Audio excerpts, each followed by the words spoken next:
नमस्कार, आप देख रहे हैं जवाब देना पड़ेगा और आपके साथ मैं हूं पूजा यादव। ईरान इजराइल युद्ध के बीच मिडिल ईस्ट देश में तनाव बढ़ चुका है। मंगलवार की रात को ईरान ने इजराइल पर एक के बाद एक 200 मिसाइलें दागी। ज्यादातर मिसाइलों को हवा में ही मार गिराया गया। हवा में मिशन जो मिसाइल थी उनको नष्ट करने में सबसे ज्यादा भूमिका इजराइल के रक्षा कवच कहे जाने वाले आयरन डोम की रही। अब ईरान पर इजराइल हमले की तैयारी नजर आई। पिछले साल हमास के हमले पर भड़के इजराइल ने उसके चरमपंथियों के खिलाफ एक लड़ाई शुरू की जो सिमटने की बजाय अब बढ़ती जा रही है। लेबनान में हिजबुल्लाह लीडर हसन नसरल्लाह की मौत ने आग और भड़का दी है। अब इजराइल 5 ताकतों से लड़ रहा है। संघर्ष में सीधा सीधा योगदान ना दे रहे देश भी किसी न किसी तरह से इसका हिस्सा बन ही चुके हैं। तो आज इसी पर चर्चा होगी। हमने देखा कि कल किस तरह से इजराइल ने भी बैरूत में हमला किया और उसके बाद वहां पर भी लोगों की जानें गई। यहां तक कि इजराइल ने लोगों से यह तक कह दिया कि जब तक अगला नोटिफिकेशन नहीं आता शहरों की तरफ वापस न लौटे और अपने परिवार का ख्याल रखें। कर्नल रिटायर्ड टीपी त्यागी रक्षा विशेषज्ञ हमारे साथ में इस वक्त हैं। ब्रिगेडियर विनोद दत्ता रक्षा विशेषज्ञ और डॉक्टर मोहम्मद अमीन है पूर्व राजनयिक। सभी का एक बार स्वागत है। और टीपी त्यागी जी, आप ही के पास आते हुए सबसे बड़ा सवाल यह है कि जो युद्ध अब थमता नजर नहीं आ रहा, इसमें हम ये देख रहे हैं कि देश अब वैश्विक स्तर पर अगर देखें तो शामिल ना होकर भी शामिल हो चुके हैं। इसका क्या असर आप आगे देख रहे हैं? जी बिल्कुल सही कह रही हैं आप। ईरान के प्रेसिडेंट मसूद साहब कतर गए हैं। और कतर क्यों गए हैं? हालांकि कतर वैसे तो बहुत छोटा सा देश है, लेकिन कतर बहुत अमीर देश है। मेरी आवाज आ रही है आपको? जी। अच्छा, कतर छोटा सा देश है लेकिन बहुत अमीर देश है। वहाँ पे नेचुरल गैस है और अमेरिका भी कतर देश का पार्टनर है। और कतर में 6 देशों के साथ उन्होंने मीटिंग की है। ईरान बुरी तरह से डरा हुआ है। ईरान ये चाहता है कि इजराइल हमारे ऊपर कोई बड़ा हमला ना करे। इस बात के लिए उसने कुछ देशों से एक रजामंदी ली है कि आप एक स्टेटमेंट इशू करें कि आप ईरान के साथ हैं। अब जैसे इसमें कतर है या लेबनान है, ये सब देश तो उसके साथ हैं ही, लेकिन इनके साथ साथ कुछ रजामंदी अब सऊदी अरेबिया और यूएई जो देश पूरी तरह से अमेरिका के साथ हैं, वो भी दबी जबान में इस बारे में ओके करने लगे हैं। तो जो आपने सवाल किया कि मामला इतना बढ़ता जा रहा है कि और देश ना चाहते हुए भी खिंच रहे हैं, यही हाल हिंदुस्तान का भी है। अब हिंदुस्तान के लिए इजराइल और ईरान दोनों ही इम्पोर्टेंट है। ईरान में हमारा चाबहार है जिसमें अगले 10 साल तक हम मैनेजमेंट करेंगे और international north south transport corridor की वजह से हमको उसमें ट्रेड में बड़ा फायदा होगा। लेकिन ईरान के ही जो ये खोमेनी साहब है, इन्होंने हिंदुस्तान के सामने एक प्रश्न चिन्ह खड़ा कर दिया और इन्होंने कहा कि हिंदुस्तान म्यांमार और गाजा के मुसलमानों के साथ गलत व्यवहार हो रहा है, यानी कि एक एलिटेंट पैदा कर दिया। पर फिर भी हमारे संबंध है। जब हम इजराइल के साथ आते हैं तो इजराइल एक ऐसा देश है जो चारों तरफ से मुसलमानों के या इस्लामिक देशों से घिरा हुआ है। जिस तरह से हम भी चाइना और पाकिस्तान से घिरे हुए हैं, वेस्ट एशिया में एक कोने के ऊपर इजराइल है, दूसरे शिखर पे हिंदुस्तान है। हम दोनों की आतंकी जैसी समस्याएं हैं। ऐसे में जब इजराइल पूरी दुनिया के लिए आतंकी लड़ाई लड़ रहा है और तो और जो बड़ी बड़ी लिबरल डेमोक्रेसी थी वो डेमोक्रेसी भी अब रियलाइज करने लगी हैं कि हमने शरणार्थियों को अपने यहाँ जगह देकर अपनी उंगलियां जला ली है, वो भी इजराइल के साथ है। तो हमारे लिए ईरान दोस्त हो सकता है लेकिन भाई के रूप में इजराइली है। अब इसी तरह से और देश भी इस विवाद में जो इजराइल और ईरान के बीच में है इसमें आते जा रहे हैं। एक बात और बतलाश कहना चाहता हूँ, ये ना समझे कि ईरान ने इजराइल पर हमला किया। असलियत में ये चाहता था इजराइल, ये चाहता था अमेरिका कि गलत हमला करे ताकि दोनों आमने सामने आ जाएं और लड़ाई अब डायरेक्टली हो जाए। नहीं, गलत। आप सुनिए, 1 सेकंड सुनिए। वो इसलिए चाहता था ताकि इजराइल को उसके न्यूक्लियर एस्टेब्लिशमेंट पे हमला करने का मौका मिल जाए। आप समझिए ना, बोन ऑफ कॉन्टेंशन, वो वहां के कमांड हेडक्वार्टर को खत्म नहीं करना चाहता, वहां के हथियारों को खत्म करना नहीं चाहता, खौमनई को मारना नहीं चाहता, वो वहां के जो न्यूक्लियर एस्टेब्लिशमेंट है, जो फैसिलिटीज है, उन्हें खत्म करना चाहता है इजराइल भी और अमेरिका भी। मैं सर वापस लौटती हूं आपके पास। विनोद सर, जो सर ने जिक्र किया परमाणु केंद्र का, अमेरिका ये तो बोल रहा है कि हम समर्थन नहीं करते, लेकिन अल्टीमेटली इनडायरेक्टली बात यही आ रही है कि प्लानिंग ही यही थी कि ईरान आए तो परमाणु केंद्र को टारगेट किया जाए। अब अगर परमाणु केंद्र पर टारगेट किया गया, अगर वहां पर हमला हुआ, तो जो जंग आज यहां पर है फिर वो किस हद तक जाएगी, इसका अंदाजा लगा पाना भी मुश्किल है। हाँ बिल्कुल, आपने ठीक कहा, क्योंकि इजराइल और अमेरिका ये चाहते थे कि इसका जो इनिशिएशन है वो ईरान की तरफ से हो। ईरान भी अपनी पोजीशन को सेफ रखते हुए, क्योंकि उसके ऊपर भी काफी प्रेशर था, उसके अपने आवाम का प्रेशर था, बाकी इस्लामिक ब्रदरहुड का काफी प्रेशर था, और जब से नसरुल्लाह को मारा गया, हानिया को जिस तरह से उसका कत्ल हुआ और नसरुल्लाह को मारा गया, नसरुल्लाह खमनी के बिल्कुल दाएं हाथ माने जाते थे, तो इन सब चीजों को देखते हुए ईरान के पास कोई चॉइस नहीं थी। ईरान न निगल सकता था न उगल सकता था, तो उसे इस तरह के, ये कहते हैं, प्रतीकात्मक अटैक करने पड़े। ईरान न चाहते हुए भी उसने इजराइल पे हमला किया, और ईरान को मालूम है कि इसके कॉन्सिक्वेंसेस कितने खतरनाक हो सकते हैं, कितने, बिकॉज इजराइल, देखिए, इजराइल का अटैक करने की जो मोडस ऑपरेंडाई है वो ये है कि वो अपनी चूजिंग के हिसाब से, अपने टाइमिंग के हिसाब से, अपने टारगेट के हिसाब से अटैक करेगा। और इन सब चीजों को ध्यान में रखते हुए ईरान में भी काफी खलबली मच चुकी है। और मेरा अपना जो मानना है कि न्यूक्लियर प्लांट पे तो अटैक नहीं करेगा इजराइल, क्योंकि उसके जो परिणाम हैं वो काफी सीरियस हो सकते हैं, और उसका जो इम्पैक्ट है वो इंटरनेशनल लेवल पे देखा जाएगा। लेकिन हाँ, किसी इम्पोर्टेंट शख्सियत को असैसिनेट किया जा सकता है, और कई इस तरह के जो और कम्युनिकेशन सेंटर्स हैं या कमांड एंड कंट्रोल सेंटर्स हैं, उनको नष्ट किया जा सकता है। तो मेरे हिसाब से इजराइल एक सवाल ये भी तो आता है ना, जब संयुक्त राष्ट्र महासचिव पर ही बैन लगा देता है इजराइल, तो फिर सुनेगा किसकी? हाँ बिल्कुल, देखिए, सुन तो कोई नहीं रहा है किसी की भी। आप ये देखिए, रूसो यूक्रेन वॉर हो रहा है, अफगानिस्तान का केस ले लीजिए आप, क्या यूनाइटेड नेशंस ने क्या हुआ? वर्ल्ड वॉर 1 के बाद लीग ऑफ नेशंस फेल हुआ, और वर्ल्ड वॉर 2 के बाद यूनाइटेड नेशंस का गठन हुआ। यूनाइटेड नेशंस मुझे लगता है केवल अफ्रीकी, वो गरीब देशों के लिए रह गया है। क्या हम अफगानिस्तान में जो बार्बरिज्म चल रही है उसको हम वहां के लोगों को बचा पाए? नहीं। रूसो यूक्रेन वॉर को हम बंद करा पाए? नहीं। वेस्ट एशिया में ये जो क्राइसिस चल रही है उसमें क्या हुआ? कुछ नहीं। तो मतलब न चीन मानने को तैयार है, न कोई मानने को तैयार है। तो ये जो ऑर्गेनाइजेशन है, ये केवल कॉस्मेटिक ऑर्गेनाइजेशन रह गए हैं, इनका वजूद कुछ नहीं रहा है। और आप ये देखिए, जिसकी जो मर्जी आ रही है वो ये कर रहा है। तो वो कहते हैं ना, जिसकी लाठी उसकी भैंस। और क्योंकि इजराइल का इस तरह का नेशनल कैरेक्टर है कि वो अपने वजूद के लिए लड़ रहा है, और वो जो चाहता है वो करेगा, चाहे विश्व पूरा उसके खिलाफ हो। और मुझे लगता है कि उसने आतंकवाद के खिलाफ ये बीड़ा उठाया है, तो ये पूरे विश्व समुदाय के लिए एक अच्छी खबर है और अच्छी शुरुआत है। मोहम्मद अमीन साहब, लेकिन जिस हम ग्लोबलाइजेशन के दौर में रह रहे हैं, यहाँ पर किसी का भी एक कदम जब दूसरे को इफेक्ट करता है, तो इजराइल, ईरान, रूस, यूक्रेन, जब ये आपस में ही इस तरीके से भिड़ते हुए नजर आ रहे हैं और जंग थमने की बजाय और भीषण होती जा रही है, तो ये नजर आता है कि अब चाहिए कि कहीं पर ये चीजें आकर थमे, और इसके लिए वो प्रयास क्या कहीं पर कम है, या ये ऑलरेडी प्लान्ड वे में आगे बढ़ रहा है कि यही चाहिए था और वही हो रहा है?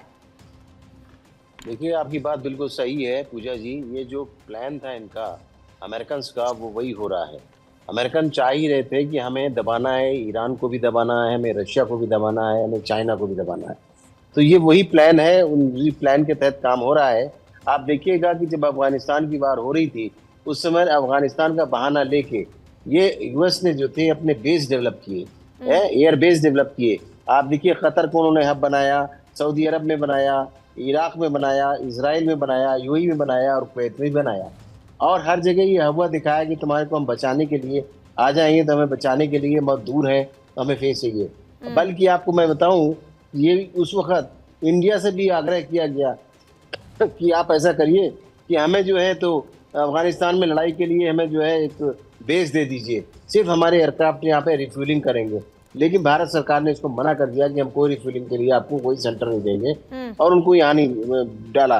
क्यों? क्योंकि उनकी आदत है कि जहाँ वो जाते हैं वहाँ पर अपना बस जाते हैं। अब आप जो बात कह रही हैं इस बात में आप देखिए ना, तभी तो जो लड़ाई शुरू की गई वो लड़ाई शुरू की गई इजराइल की तरफ से और हमास को। और ये हमास जो है, ये हमास पे एक पॉलिटिकल लीडर के तौर पे इनको डाला गया था पहले, और इनकी हवस बढ़ती चली गई जब इन्होंने देखा कि हम काफ़ी गाजा के नज़दीक हो गए हैं, हम काफ़ी हमने वहाँ पे पॉलिटिकल अपनी ऐसा तबीयत स्ट्रांग बना ली है अपनी पोजीशन, तो इन्होंने जो है तो चाहा कि अब हम इसराइल के साथ लड़ें और इसराइल के सामने आ गए। अब इसराइल जो है अब ये परेशान हो गया। लेकिन अब देखिए ना कि अब ये धीरे धीरे ख़त्म कर दिया इसराइल ने इसको, फ़िलिस्तीन को, और उसके बाद सीधे यमन में घुसा, यमन के लेबनान में घुसा, यमन में घुसा, और आप देखिए धीरे धीरे जो है ये अब सीधे लाइबार जो है ईरान के बीच में हो गई है। ईरान भी कम नहीं है, ईरान ने भी जो है अपना जो एक जो संगठन थे इन कंट्रीज में डेवलप किया। आप देखिए हुती इन्हीं का संगठन है, हिजबुल्लाह इन्हीं का संगठन है, हमास इन्हीं का संगठन है। इन्होंने डेवलप करके उनको पूरा नरिश किया, उनको पूरी पावर दी, उनको पैसा और हथियार सब कुछ दिए, जिस तरह से अमेरिका देता है। आज ये परेशानी हो गई है कि जो इनके लोग मारे जा रहे हैं तो इनको ओपनली, जैसा भी हमारे सर कह रहे थे जो रक्षा विशेषज्ञ हैं, उन्होंने ये कहा इस बात को कि वो अपनी साख बचाने के लिए, पब्लिक को दिखाने के लिए ईरान ने ये अटैक किया और इसलिए उसको करना ज़रूरी था। लेकिन आप ये सोचिए कि इसको आज तक अभी यूएस को कि ईरान को नहीं दबा पाया, इसीलिए जबकि आपने देखा इराक में उसने जो है सद्दाम को मिटा दिया ये कह के कि वहाँ पे जो न्यूक्लियर वेपन है, जबकि न्यूक्लियर वेपन वहाँ पर थे नहीं और उन्होंने वहाँ पे जाके कब्जा कर लिया। उनकी पॉलिसी थी कि ब्लैक डायमंड ये ऑयल के लिए था और ऑयल पे उन्होंने कब्जा कर लिया बुश साहब ने, और आज तक वो वहाँ से गए नहीं इस मामले में। सारा तेल वेल सब उन्हीं के कंट्रोल में है। इसी तरह सऊदी अरबिया में भी है। तो आज क्या है कि क्यों चुप हैं जो हमारे जो कंट्रीज हैं, लेबनान है, आप देखिए सऊदी अरब है और कतार है, ये सब क्यों चुप है? इसलिए चुप है कि इनके यहाँ जो सेनाएं हैं, सेनाएं जो बेस कर रही हैं, अपना एयर बेस बना रखे हैं, वो यूएस के हैं और यूएस इतना पावरफुल है कि इनको कभी भी कुछ कर सकता है। इसलिए ये लोग शांति से हैं और ये आ नहीं रहे सामने। अगर उनके सामने कभी कोई आएगा नजर आता है, जो अभी तक आपकी बातों से कंक्लूजन निकला वो ये कि जो हो रहा है दैट वाज प्री प्लान्ड। मैं गलत तो नहीं कह रही हूँ? That all was pre planned. और मैं एक चीज और बताना चाहूंगा पूजा जी कि अगर इनके बीच पे आएगा, जिससे कि इजराइल की पीठ पे एक शेर बैठा हुआ है जिसका नाम है यूएस, तो अगर इसके साथ अगर आएंगे, इधर के ही लोग आएंगे जिसमें चाइना है, रशिया है और आप पीछे देख लीजिए कोरिया है, ये लोग आएंगे, दूसरा कोई आने वाला नहीं है और ये इसी का बैक करेंगे। बहुत बड़ा कंट्री है, इसको खत्म करना बड़ा मुश्किल है ईरान को एकदम से। पर त्यागी सर, भारत जब एक बढ़ती हुई इकोनॉमी है, भारत जब विकसित राष्ट्र की ओर आगे बढ़ रहा है, भारत के लिए पश्चिम एशिया में ये बढ़ता तनाव एक मुश्किल है और मुश्किलों को बढ़ा रहा है ये तनाव हर लिहाज से। सही बात है और ये बात जान ली गई थी जब हिंदुस्तान में G20 की मीटिंग हुई थी, तो उसमें जो जॉइंट कम्युनिकेशन था उसमें ये लिखा गया था कि आतंकवाद किसी भी तरह का हो, कहीं भी हो, किसी भी रूप में हो, उसकी मरम्मत की जाएगी और जो देश ऐसा नहीं करेंगे उनको सामने लाया जाएगा, उनके बारे में बताया जाएगा। अब सबसे ज्यादा आतंकवाद तो वेस्ट एशिया में ही होता है और वेस्ट एशिया में जैसा मैंने बताया कि ये एक तरफ इजराइल है और दूसरी तरफ हिंदुस्तान है, दोनों की एक जैसी समस्याएं हैं। तो हमारे लिए इस समय इजराइल का साथ देना, और हमारे लिए नहीं पूरी दुनिया के लिए इसलिए जरूरी हो जाना चाहिए क्योंकि मैं समझता हूँ पूरी दुनिया के लिए आतंक की लड़ाई इस समय इजराइल लड़ रहा है। ये जो है हमास हो, हुती हो या हिजबुल्लाह हो, और ये तो छोड़िए, ये तो तीन है। ईरान एक ऑक्टोपस है, उसकी ऑक्टोपस की तो 8 भुजाएं होती है, उसकी तो 16 भुजाएं हैं। उसके 5 आतंकी संगठन इराक में है, उसके 4 आतंकी संगठन सीरिया में है, उसके आतंकी संगठन बहरीन में है और कतर में है, यानी कि हर जगह उसके आतंकी संगठन है। इतने संगठन है, वो बनाए किस लिए गए हैं क्या ये मानवता के मूल्यों को स्थापित करने के लिए बनाए गए हैं? ये बनाए गए हैं आतंक फैलाने के लिए, अपनी ताकत को बढ़ाने के लिए। तो क्या इनका विनाश नहीं होना चाहिए? लेकिन फिर एक बात समझ लें, मान लीजिए मुरादनगर, मोदी नगर, गाजियाबाद, यहाँ के 3 गुंडे खड़े हो जाएं और बोले कि हाँ हम दिल्ली के ऊपर कब्जा करेंगे, तो क्या ये हो जाएगा? अब ये कोई सेना नहीं है। क्या कमाल की बात है कि ये एक हुती संगठन है, कोई देश नहीं है, उसने कह दिया आप रेड सी में से नहीं गुजर सकते। Who the hell is he to say so? लेकिन ऐसा हो रहा है, और अगर ऐसा हो रहा है पूरी दुनिया इससे तबाह है। हर जगह जो पेट्रोल के दाम और जो बढ़ रहे हैं वो ट्रेड रोक दिया उसने। तो कोई आतंकी संगठन ट्रेड रोक दे और फिर भी हम उस आतंकी संगठन की सपोर्ट करने वाले लोगों को टेलीविजन पे भी देखते हैं और बाकी जगह भी देखते हैं, उनको हम क्या कहें? उसमें ये कहा गया था G20 की मीटिंग में कि टेररिज्म को सपोर्ट करने वाला भी उतना ही बड़ा टेररिस्ट है जितना बड़ा टेरर फैलाने वाला है। तो इस बात को सोच समझ के बोलना चाहिए कि हुती का, हिजबुल्लाह का, हमास का, और लड़ाई किसने शुरू की? इजराइल ने नहीं की, लड़ाई शुरू की इसी आतंकी संगठन हमास ने। क्या 6 अक्टूबर को इजराइल ने बम डाले थे कहीं पे? ये सब 7 अक्टूबर के बाद शुरू हुआ है। तो चीजें इस हिसाब से नहीं चलेंगी कि साहब 10 आदमी बोल रहे हैं या किसी बड़े आदमी ने कह दिया। चीजें चलेंगी लॉजिक के ऊपर, रीजन के ऊपर। कोई बात जब गले के नीचे उतरेगी तब समझ में आएगी। क्या हम हिजबुल्लाह, हमास, हुती, इन संगठनों के बारे में किसी भी एंगल से इनका सपोर्ट करना टेररिज्म को बढ़ावा देना है? This is my opinion. और मैं ये बात बोल रहा हूँ इसलिए क्योंकि मैंने लड़ाई लड़ी है, मैं एक वीर चक्र प्राप्त सिपाही हूँ। मैं जानता हूँ बहुत से लोग जो इसमें बातचीत करते हैं उन्हें 24 घंटे भी ऑपरेशनल एरिया के ग्राउंड बंकर में रहने का तजुर्बा नहीं है जब आर्टिलरी चैलिंग हो, लेकिन बात करते हैं वो डिफेंस के ऊपर, टेररिज्म के ऊपर। सर मैं आपके पास वापस लौटती हूँ। विनोद सर, सवाल ये है कि जब पूरा विश्व इससे प्रभावित हो रहा है डायरेक्टली इनडायरेक्टली, तो भारत इस सिचुएशन में कितना स्ट्रॉन्ग नजर आता है सिचुएशन को हैंडल करने में? और जिस तरीके से आजकल कहीं से भी बैलिस्टिक मिसाइल आ जाती हैं, वहां तो बंकर्स भी हैं लोगों के छुपने के लिए, अगर उस लिहाज से देखा जाए तो भारत कितना सशक्त नजर आता है इस वक्त?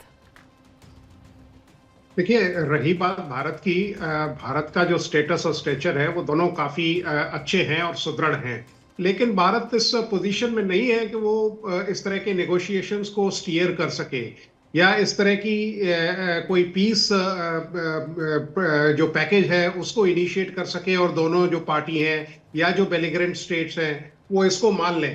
क्योंकि इसके लिए देखिए आपको कई फैक्टर्स इसमें कंसीडर किए जाते हैं। आपका सुपर पावर स्टेटस, आपके पास कितनी आपकी फाइनेंशियल इमदाद देते हैं इन कंट्रीज को, क्योंकि अब भारत की तो कंडीशन वो है कि साहब मतलब क्या आप वहां कोई इस तरह के पीस कीपिंग फोर्सेस तैनात कर सकते हैं? क्या आप वहां कोई इस तरह की इमदाद दे सकते हैं? मेरा वो सवाल उस लिहाज से नहीं था कि भारत की भूमिका शांति को कायम करने में कितनी अहम हो सकती है। मेरा सवाल ये था कि भारत जो सिचुएशन इस वक्त वर्ल्ड वाइड हम देख रहे हैं उस लिहाज से अगर देखा जाए तो भारत कितना पावरफुल है?